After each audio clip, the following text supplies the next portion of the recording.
A little bit of a delay, but a massive welcome to all of our viewers on YouTube, LinkedIn, and beyond to a brand new weekly series here on InfoSec Live, where I'll be joined by industry leaders to give context around the week's cyber news, whilst giving you, our audience, the chance to engage with and learn from our guests. And whether you're an industry practitioner, an interested business leader, or just concerned about your own online safety, we aim to make the world of cyber news understandable for everyone. For those who haven't joined the channel before, I'm your host, Simon Linstead, and I'm joined today by Daniel Garnham. Daniel, thank you so much for taking the time to come on the show. Would you mind just giving our audience a little bit of background before we get cracking into the stories, please? Yeah, absolutely. So, yeah, Dan Garnham, and I was a member of the UK Police Force for 20 years. And whilst I was there, I was a cyber protect officer. That's how I ended my career. So, I was helping out with the investigations of organised crime groups, transnational cybercrime, and also as a digital trainer. I was teaching our cops kind of how to use that next level digital techniques, digital forensic techniques when it comes to investigating crime. So yeah, did that for 20 years. And for the last 2 years, I've been director of Gentium UK Cyber. And I now go around globally to organisations and law enforcements, teaching them how to investigate cybercrime. Amazing. Dan, thanks very, very much. I'm excited. Well, I had you on the show, I think a week or so ago now, where we talked about your journey a bit more, and it was absolutely awesome. So thank you so much for taking the time to come on. For those watching, don't forget, each and every one of these shows gives you, our audience, the chance to engage with our guests. So if you do have any questions as we go through the stories, and if you've got any recommendations for stories you'd like to see covered next week, or you'd like some expert opinion on, please drop them in the chat or send us a message in the InfoSec Live community. But I'm going to bring the first story up, Dan. We have had a quick meeting about these earlier on today, so we should know what we're talking about, right? Yeah. Here we go. Okay, so the first one that we've got up is a deepfake related story. And in this one, LastPass revealed this week that threat actors targeted one of its employees in a voice phishing attack using deepfake audio to impersonate Karim Tuba, who's the company's chief executive officer. However, while 25% of people have been on the receiving end of an AI voice impersonation scam or know someone who has, according to a recent global study, the LastPass employee didn't fall for it because the attacker used WhatsApp, which is a very uncommon business channel. This is a quote from them. In our case, an employee received a series of calls, texts, and at least one voicemail featuring an audio deepfake from a threat actor impersonating our CEO via WhatsApp. LastPass intelligence analyst Mike said. So it looks like it wasn't successful, Dan. We mentioned earlier when we were chatting that this technique is as old as the hills. It's just the method, should I say, that's changed recently. One of the things I picked up in that story is that the guy was suspicious of it being a fake because of the medium of communication that was used, i.e., WhatsApp. Do you think we're going to see attackers getting more sophisticated and working that out? And what are your comments around this story in general? Yeah, absolutely. I mean, this could have been embarrassing for LastPass because, as we know, that they were already a few years ago victim of a huge data breach, and in fact, my details were one of them as well that got Mine leaked. too. So, so this could have been really embarrassing. I mean, kudos to the member of staff that actually was able to foil this attempt. They were clearly switched on, and like you say, because of the medium that it took. But this is the new form of sophistication when it comes to attacks, and this is what we're teaching our law enforcement this year. We've all seen the deep fakes online of YouTube of well-known celebrities like Tom Cruise and Morgan Freeman, and we know how sophisticated they are now. But actually, to have a voice phone you up and mimic your employee or employer, that really is next level deviousness, and it was well spotted by that member of staff. And I'm assuming that really, if they had used a different medium of communication rather than WhatsApp, which aroused the suspicion, then it's quite likely that this hack would have actually worked. 100%. The thing that springs to mind for me, I mean, this story talks about the CEO is the deepfake target or the subject of the deepfake, and then the employee being the target of the scam. I know that there were scams going around a few years ago, and I'm sure they're going around now via text message, where people text someone pretending to be a son or a daughter who've either broken down, the typical tugging on the Yeah, heartstrings, absolutely. tugging on the emotions. Do you see this moving over into that domain as well? So the general public, what should they be aware of, Dan? Yeah, I think with the general public, I mean, you're right to point that out because if you're getting a phone call and you think it's your son or your daughter, what do we do now? Do we start having passwords to say to people so we know it's them? If it's really you, then what's my date of birth or what's my favourite sports team? I mean, it's really social engineering gone off the scale. So I think going forward, we are really going to see a lot of our members of the public are going to be suspicious of anything that comes through like this. But unfortunately, so many will fall victim to this before people get wise to it. That's the unfortunate thing.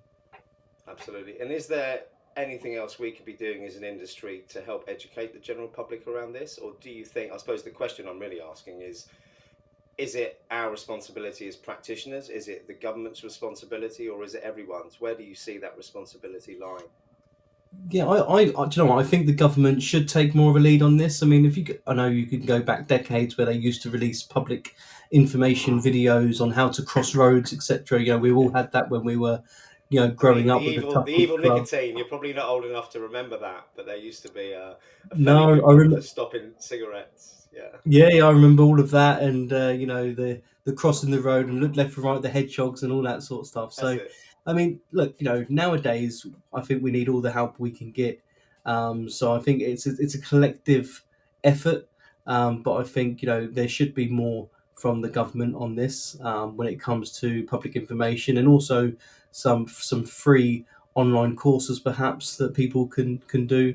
I'm not talking about people getting certificates just so they can go and find a job that's been paid for by the government, but just it's an awareness campaign that needs to happen because we know that it's human error that is the majority of the cases, and we also know that it's costing billions and billions of pounds to the UK economy every single year.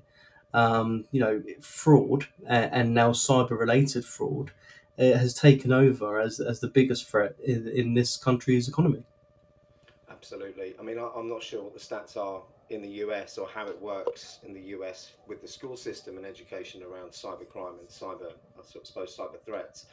I know in the UK there is no common instruction to schools as to what education they should provide to their people, and it depends, I think, what school group or school district you're in as to whether or not you're going to get any kind of training at all when it comes to that. That's the experience I've had as a parent here in the UK anyway. And for me, I think we need to start the education process when children are at school, because I mean, I've got 6 children, half of them have got mobile devices, and my younger ones, I mean, my 7-year-old daughter, she's crying out for a mobile phone already. She's too young, but there's loads of people in her Yep, class who've got them, Daniel. And I don't think, absolutely. never mind the children not knowing how to be safe online. I don't think that most of the parents out there, and this isn't any disrespect to anyone listening to this who is one of these parents, but if you haven't had the education and you're not aware of the dangers, it's very difficult, isn't it? I'm digging No, myself out and of a that's hole with why that comment. we, as a company, we try and do a lot with schools. Going into schools and educating not only the students but the teachers as well. We'll educate the teachers in signs of looking out for radicalisation, for example, Yeah, that's being done online. And we'll play our cyber escape rooms with the children of sort of 15, 16 years old to get them interested through gamified learning in what cyber awareness means.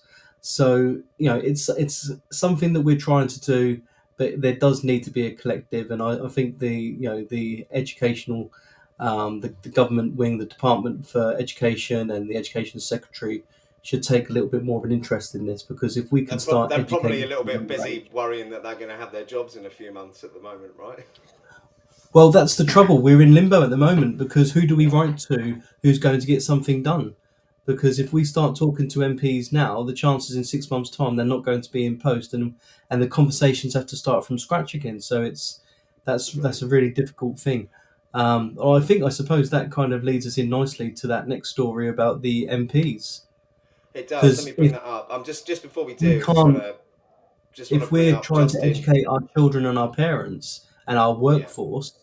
It's the country's leaders haven't got a handle on this situation yet. That's very true. It's a very valid point. And I just pointing out Justin in the chat. Good to see you, Justin. It's been a long time. We need to catch up. In Georgia, they teach a course on this in the 6th grade, and apparently in the US, it does depend on the state education program and which school district we're in. So it sounds like you're in the same boat over there as we are here, Justin. Right, next story. Has this story changed on our screen? This is the question. Yes, it has. Yep. So for our US viewers, not sure if you've seen this one this week because it is a UK based story, but one of our MPs, in fact, our Tory chief whip, who's the person who stands up in Parliament for them, after a sexting scandal. The story reads Senior MP William Ragg has resigned the Conservative whip after he admitted giving politicians' phone numbers to a suspected scammer. The whip's office said he was voluntarily relinquishing the Conservative whip after he'd already stepped back from his roles as the vice chair of the Backbench 1922 committee and chair of all the Commons Public Administration and Constitutional Affairs Committee. The Hazel Grove MP had previously announced his intention to leave Parliament in the next election anyway and will now sit as an independent. But he admitted last week that he'd given colleagues' phone numbers to someone on a dating app amid fears that intimate images of himself would be leaked after he was targeted in a parliamentary sexting scam. Talk to me about this one, Dan. Yeah, again, it's egg on the face, isn't it, for a Tory government that seem like they're on the way out as it is.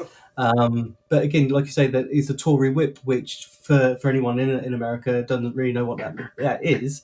It means that they are in charge of the organisation of the political party when it comes to the way they vote and for organising their events, etc. So it was someone in the party that actually had a good high level of responsibility. So for that person to be caught out on this kind of honey trap scam is very embarrassing. But look, what this does show is that it doesn't matter who you are.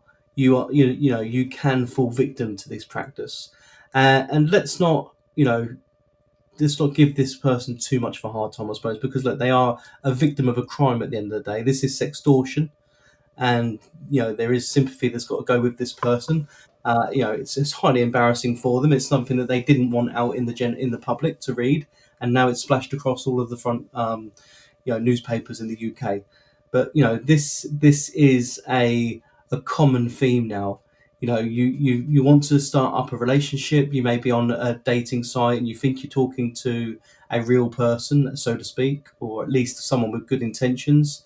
They could have been speaking for weeks or months. We don't really know that, but for whatever reason, they felt comfortable to exchange some pictures, and all of a sudden, again, as we know, the tables turned, and they were being sextorted, and a lot of the sextortion was about, well, look, we're going to post your pictures online for everyone to see, but if you don't want us to do that, and it's usually a case of money, by the way. But Yeah. what they wanted is they wanted other details of other MPs and political members within the UK. So this Tory whip, William Ragg, what he did is he sent the private telephone numbers of a number of other MPs, and then they started getting the pictures and the video calls come through. So it ended up being a much larger, than it needed to be.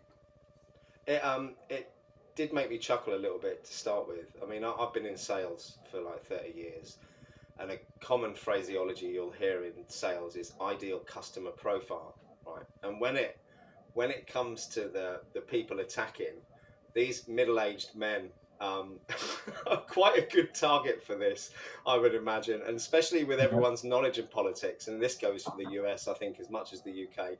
Not a lot of morals in there either. So the criminals are probably thinking this is a great. I mean, it could be deeper than that. It could be linked to election interference. Who knows? I don't want to start, making allusions to things that aren't true.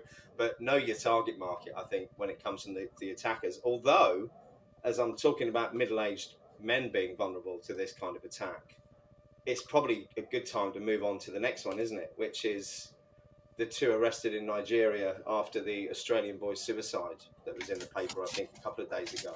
And Australian police said the teenage victim had traded explicit images with a person online before they began making threats and demanding money. And after a global investigation, the pair allegedly responsible were tracked down in Nigeria, where they will now face court. And the police there said that sextortion, particularly of young people, is dramatically rising. And New South Wales police described the alleged extortionists as young males and said they threatened to send photos to the teenagers' friends and family if he didn't pay them.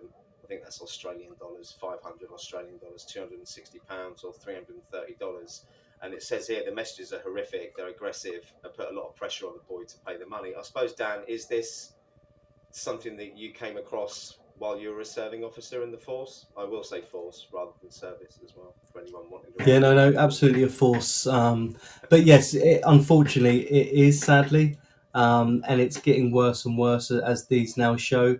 So whether it's happening more or whether it's just being highlighted more, but whichever way, it's been in the news now for the last couple of weeks. America, Canada, Australia, and unfortunately, it's going to start happening in the UK. And there has been a couple of cases in the UK, not too widely publicised yet, but these are originating from places like Nigeria and Ghana.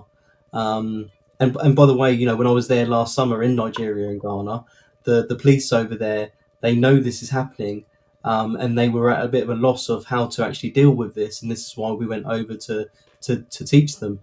But And because how the and how do you country, how do you deal with this, Dan? This is the thing, isn't it? yeah, it's education. I mean, it's showing law enforcement how to investigate a particular crime like romance fraud or pig butchering, as they call it. It's showing them how to investigate it, how to do dark web investigations, etc., and giving them these new tools that they may not have used in their traditional investigations.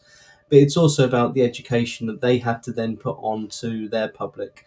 And actually, the governments of Nigeria and Ghana are very pro getting this message out to the world that they are wanting to be seen to do something, because they're kind of a little bit fed up of being those Yeah. kind of laughing stock. It's always a Nigerian prince that's emailed me for money. So I'm still waiting for but that unfortunately, transfer, by the way. yeah, absolutely. But it is originating from those countries. There's nothing. There's no doubt about that whatsoever. And the fact that they label themselves Yahoo Boys, which is kind of a throw to the internet service provider over there, and the Yahoo, and we'd have known from the Hush Puppy scam a couple of years ago how easy that was. So we've now got these, and they are organised. It is an organised crime group. It's probably being run by quite young men, teenagers to young 20s, but they're a very sophisticated organised crime group, and they are flooding the teenage market in America, Canada, Australia, and now the UK with messages pretending to be young girls. And there are young girls involved in this as well. It's not all young boys, but they are doing it in order for very similar to like this politician in the UK to start up that conversation, get those explicit pictures, and then all of a sudden the conversation takes a turn. And as it said in that news article there, threatening to send those pictures to friends and family unless they pay, what we may see as a small amount of money, $500 or £250, But it etc. But for doesn't. a But it doesn't teenager, stop there, does it?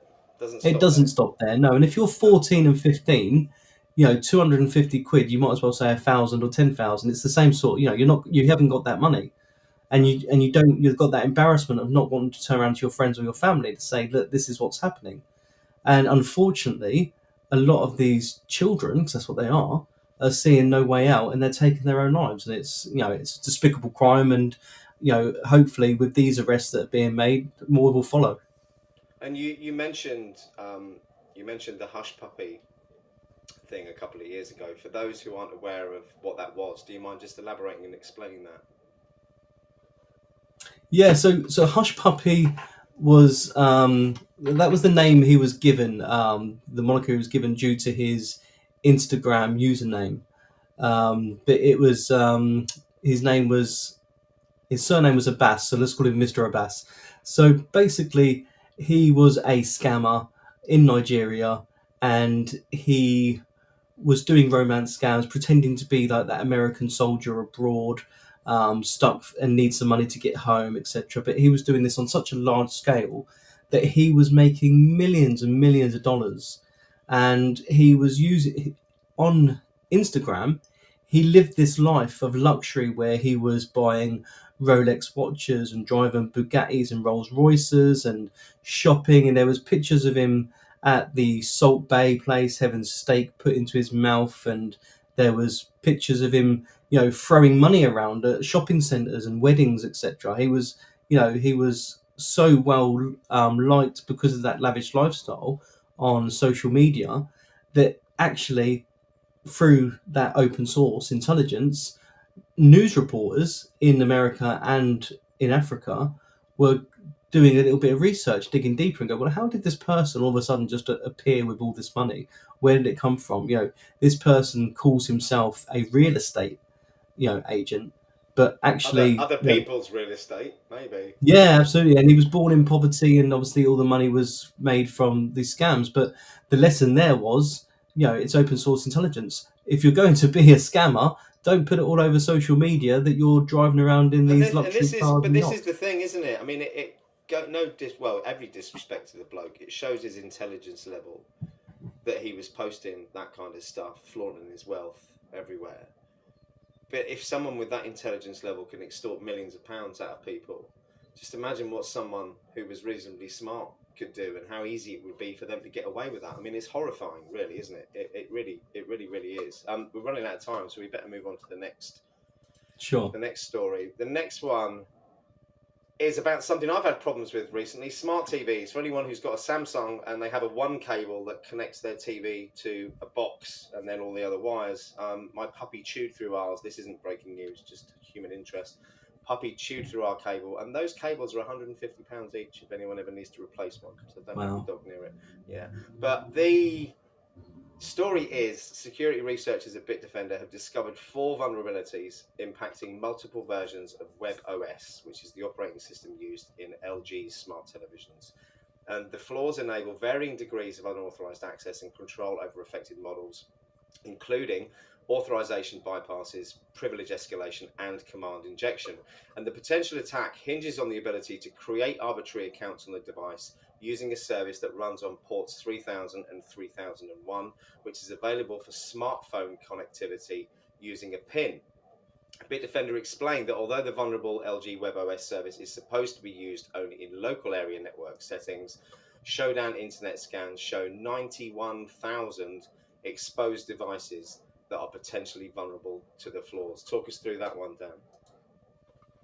Yeah, absolutely. So again, this is it's an opportunist. There's a fault in the system, but the trouble is when there is a fault in a system or there's something that gets exposed, it's very very quick to be jumped on. Like nothing else. As soon as a criminal knows that there's a potential, then it takes little time whatsoever to exploit it, and that's exactly what's happened here before LG have been able to take any action. And we all know that our smart TV are connected to our apps. We have, as you can see from the picture there, when we don't just have the Netflix or the Prime or whatever it may be, we also have our audio media like SoundCloud or whatever it may be that you're using, Spotify. We have our social media accounts on there.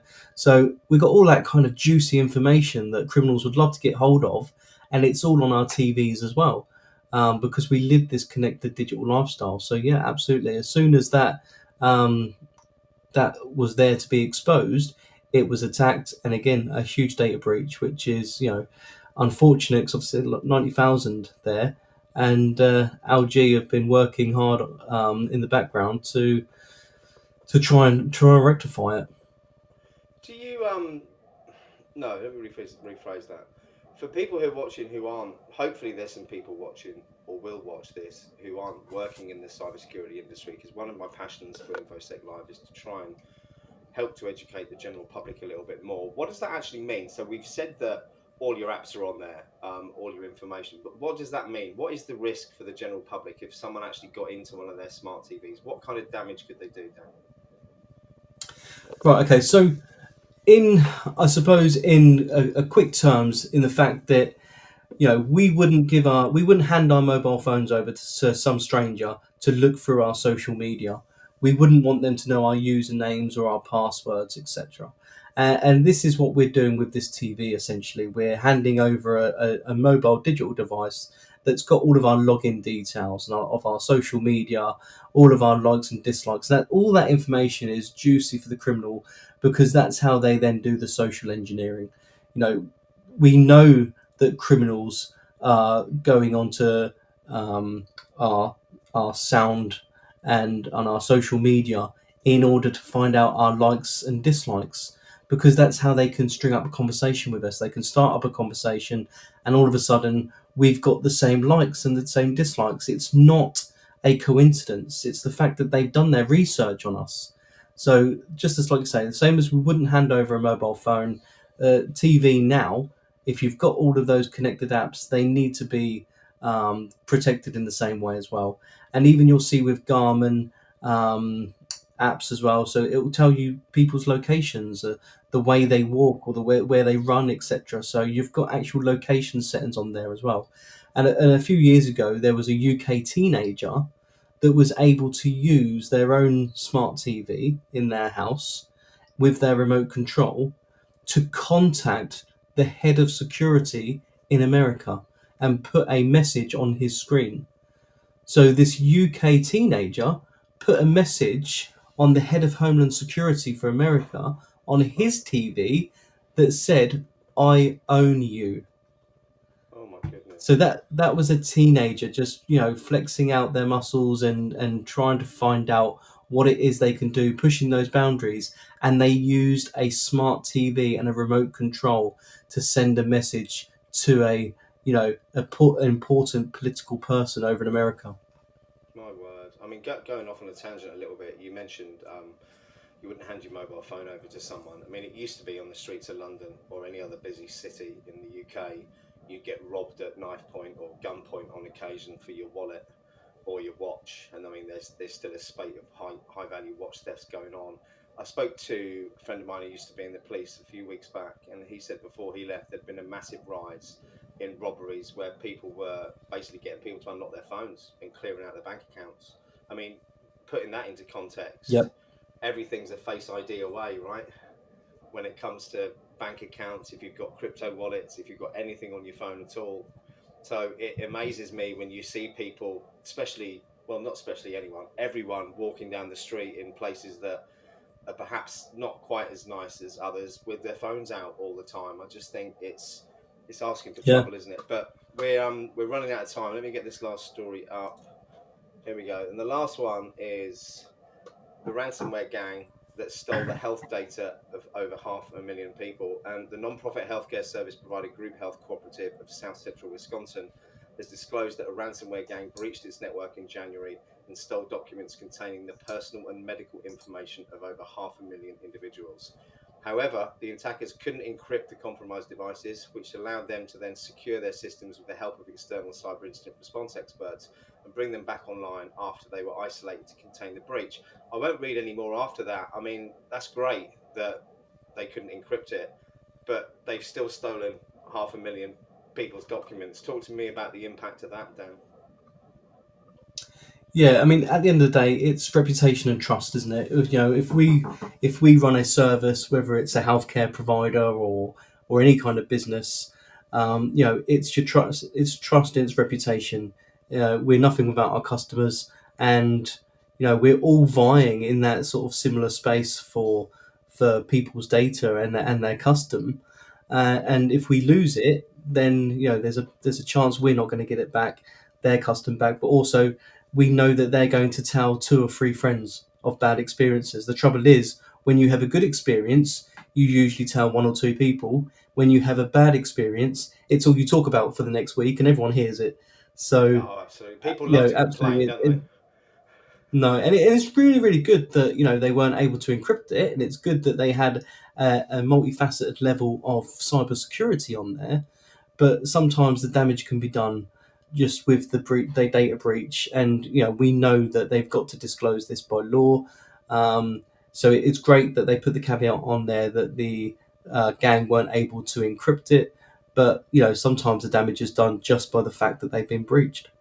Yeah, absolutely. So they couldn't encrypt their systems, but I take it the data that they've got is unencrypted, the criminals. So they've got people's information now. For the people whose information they've got, what are the risks associated with that for them?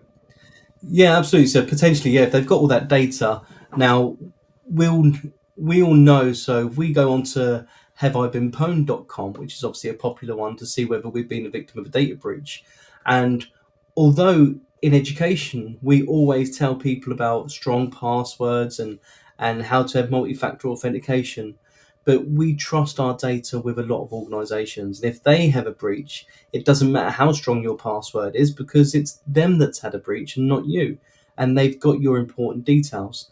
So you'll find that that ends up on the dark web. So if all of a sudden you find that over a week or two period, you're getting an influx of spam, text messages, smishing, vishing, or phishing, then it's probably good to have a look on Have I Been Pwned and see if there's been a recent data breach somewhere that you've been involved in, because that data is being sold in large chunks on the dark web, and it's a lucrative business, because if they buy 100,000 different emails and they send out 100,000 email phishing scams, it only takes a real small percentage of them to actually fall victim for them to have got their money back and some.